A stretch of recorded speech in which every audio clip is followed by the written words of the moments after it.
Wang Chai! At nandito nga po kami sa Wang Chai, Hong Kong.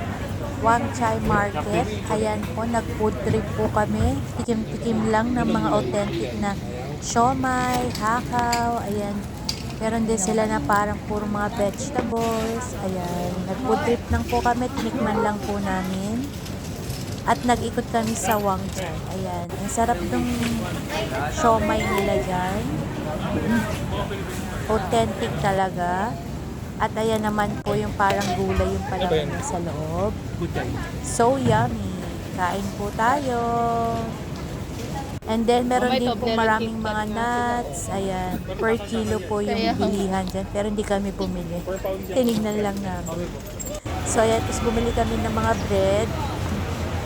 Ang sasarap din ng mga bread dito. At saka medyo okay naman yung price. At sumakay kami ng double decker na bus. Parang tram ang tawag.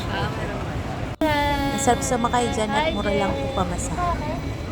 Ayan, share ko lang yung ganap namin. Today, nasa Hong Kong pa Dito kami sa second floor ng tram. Parang bus din siya. Pero, ay, parang train bus. Ayan, thanks. Good vibes only.